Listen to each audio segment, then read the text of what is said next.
شروع اللہ کے نام سے جو بڑا مہربان نہایت رحم والا ہے۔ اعوذ باللہ من الشیطان الرجیم۔ یا ایہا الذین آمنوا ادخلوا فی السلم کافہ ولا تتبعوا خطوات الشیطان انہ لکم عدو مبین۔ معزز صدر جلسہ، اسٹیج پر بیٹھے ہوئے معزز علماء کرام، دور و نزدیک سے تشریف لائے ہوئے بزرگوں، دوستوں، نوجوان ساتھیوں، عزیز بچوں، پردہ نشین مائیں اور بہنوں، آج کے اس عظیم الشان پروگرام میں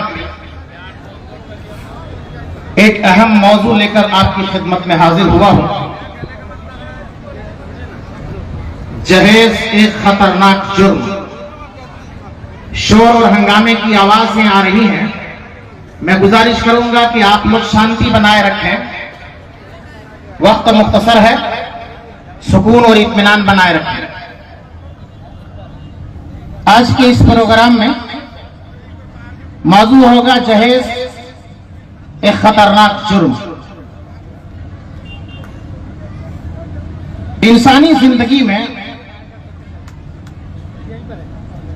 شادی، نکاح ایک ضروری چیز ہے، یہ انسان کے لیے ضرورت ہے۔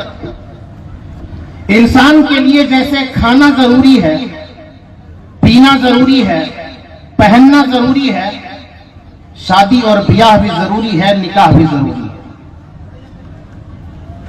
دنیا کے اندر بے شمار انبیاء کرام آئے، اللہ تبارک و تعالیٰ نے اس کا تذکرہ قرآن مجید سورۃ الرعد آیت نمبر 38 کے اندر فرمایا، وَلَقَدْ أَرْسَلْنَا رُسُلًا مِّن قَبْلِكَ وَجَعَلْنَا لَهُمْ أَزْوَاجًا وَذُرِّيَّةً۔ اے نبی صلی اللہ علیہ وسلم، آپ سے پہلے جتنے بھی رسول بھیجے گئے سب کے سب اعلی اولاد والے تھے، شادی شدہ تھے، عموماً سب نے نکاح کیا۔ ہم اور آپ جس پیغمبر کی امتی ہیں، جناب محمد رسول اللہ صلی اللہ علیہ وسلم، نبی اکرم صلی اللہ علیہ وسلم نے بھی نکاح کیا، اور صحیح بخاری کتاب النکاح کے حوالے سے اور صحیح مسلم کتاب النکاح کے حوالے سے حدیث بھی موجود ہے۔ اللہ کے رسول صلی اللہ علیہ وسلم نے نکاح کیا اور نکاح کرنے کی ترغیب بھی دلائی، اور فرمایا، یا معاشر الشباب من استطاع منکم الباء فلیتزوج۔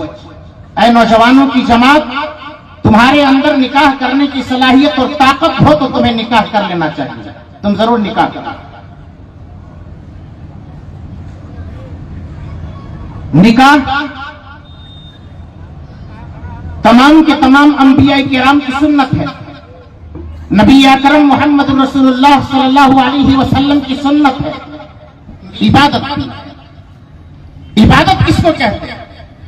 اللہ اور اس کے رسول صلی اللہ علیہ وسلم نے جن چیزوں کے کرنے کا حکم دیا ہے اسے کرنا عبادت ہے، اور جن کاموں سے منع کر دیا ہے ان کاموں سے رک جانا ہی عبادت ہے۔ تو نکاح کرنا اسلام کے اندر ایک عبادت ہے۔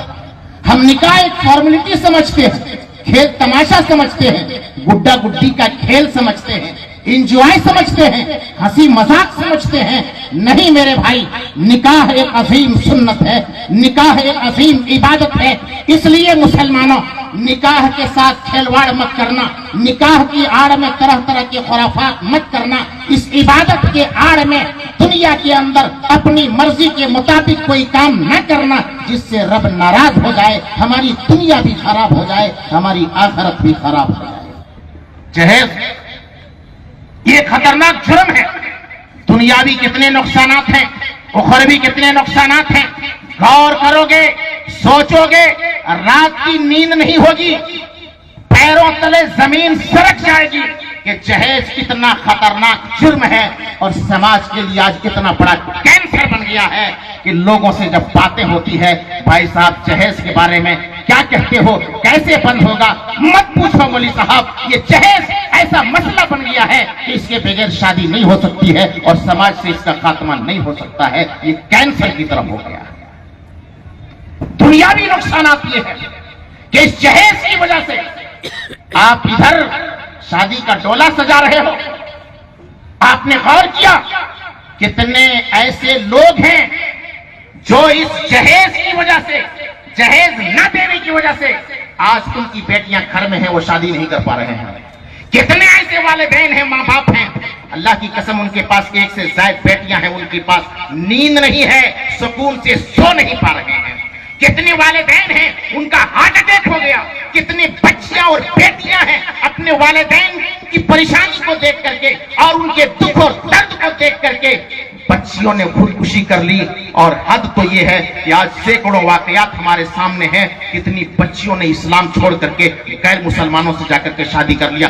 بتاؤ کون ہے مجرم اس کا؟ کون گنہگار ہے؟ سر پہ ہاتھ رکھو، سینے پہ ہاتھ رکھ کر کے سوچو اور 100 بار سوچو. اتنا بڑا جرم کو ہم نے پیدا کیا ہے، سماج کے اندر ہم نے اس کو ایجاد کیا ہے، لوگوں کو پریشان کر کے رکھ دیا ہے. بیٹی والا گھر سے نکلتا ہے، آنکھ میں جھولا ہوتا ہے، تصدیقات کے ساتھ پہنچتا ہے، رانچی جاتا ہے، حیدرآباد جاتا ہے، بمبئی جاتا ہے، دلی جاتا ہے، مدراس جاتا ہے، مسجد کے دروازے پہ کھڑے ہو کر کے مایوسی کے ساتھ کہتا ہے بھائیو مجھے تعاون کر دینا، میری بیٹی کی شادی ہے، مجھے جہیز دینا ہے، شادی کا مجھے انتظام کرنا ہے. اللہ کی قسم بندہ خون کا آنسو ہوتا ہے. بتاؤ کون ہے مجرم؟ اس طریقے سے ہم نے شادی کو مذاق اڑا دیا. ہم کہتے ہیں کہ نکاح میرے نبی کی سنت ہے اور اس سنت کی یاد میں ہم نے نکاح کو مذاق بنا دیا ہے اور بغیر شرط، بغیر جہیز کے اور بغیر تلک کے ہم شادی کرنے کے لیے تیار نہیں. دنیا کے اندر اتنا نقصان، یہ حرام کمائی، اس پیسے سے گھر بناؤ، گھر بنانا حرام، گاڑی چلاؤ گے گاڑی حرام، کھانا کھاؤ گے کھانا حرام، لباس پہنو گے لباس حرام، حج کرنے جاؤ گے حج حرام. کوئی بھی عبادت آپ کی قبول نہیں. نہ دنیا آپ کی سنور سکتی ہے نہ آخرت سنور سکتی ہے. یہ تو دنیا کا نقصان ہے. اور آخرت میں کیا ہوگا بچ نہیں سکتے. یہ حقوق العباد کا معاملہ ہے. آپ نے سینہ چڑھ کر کے جہیز لیا ہے، جہیز لیا ہے آپ نے سینہ چڑھ کر کے، زبردستی آپ نے جہیز مانگا ہے، ایمان کیا ہے، اپنی مرضی سے نہیں دیا ہے. اپنی مرضی سے کوئی جہیز نہیں دیتا ہے. یہ حقوق العباد ہے. اللہ کی قسم قیامت کے دن بڑی ذلت و رسوائی ہوگی. ایک ایک روپیے کا آپ کو حساب دینا ہوگا، پائی پائی کا حساب دینا ہوگا. آپ کہو گے کہ میرے پاس روپیہ تو ہے نہیں، سکہ تو ہے نہیں، قیامت کے دن کیسے چکائیں گے؟ آپ کے پاس جو نیکیاں ہوں گی، آپ کی نیکیاں اس مظلوم کو دے دیا جائے گا. آپ کے پاس نیکیاں نہ ہوگی تو آپ کے اوپر گناہ لاد دیا جائے گا اور قیامت کے دن آپ مجرم ہوں گے اور اس گناہ کے سبب آپ کو جہنم میں جانا پڑے گا. آپ کہو گے کہ پہلے تو لے چکے ہیں کیا کریں؟ آپ کو واپس کرنا ہوگا، واپس کرنا ہوگا. آپ کو شاید اٹھا لگ رہا ہوگا لیکن نوٹ کر لو، گھر بیچنا پڑے.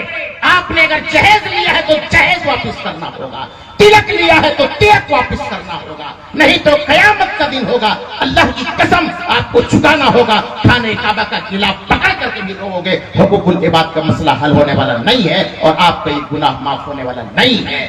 وعدہ کرو چمپا پور والوں اور میرے نوجوان ساتھیوں، آج کی اس مبارک مجلس میں گناہ ہو گئے ہیں، غلطی ہو گئے ہیں آپ سے. اٹھو اور جا کر کے اس معاملے کو رفع دفع کرو. استطاعت ہے، طاقت ہے، صلاحیت ہے، واپس کرو. واپس کرنے کی صلاحیت نہیں ہے تو جتنا دے سکتے ہو دے کر کے معاملہ رفع دفع کرو اور عہد کر کے اٹھو یہاں سے کہ آج کے بعد اگر شادی کریں گے انشاءاللہ اپنے بیٹے کی تو بغیر جہیز کے شادی کریں گے اور سنت کے مطابق شادی کریں گے. یہ عہد و پیمان لے کر کے اٹھنا ہوگا اگر ہمارے اندر ایمانی غیرت ہے. ساتھ ہی ساتھ اسی پر بس نہیں بلکہ آج معاشرے کے اندر نکاح کے موقع پر ایک بارات کا بھی چلن، ایسا چلن پڑ گیا ہے کہ بغیر بارات کی شادی نہیں ہوتی ہے. شادی کے وقت طے ہوتا ہے ہم 100 باراتی جائیں گے، ہم 200 جائیں گے. کھانے کے اندر کوئی کمی نہیں ہونی چاہیے، پینے کے اندر کمی نہیں ہونی چاہیے.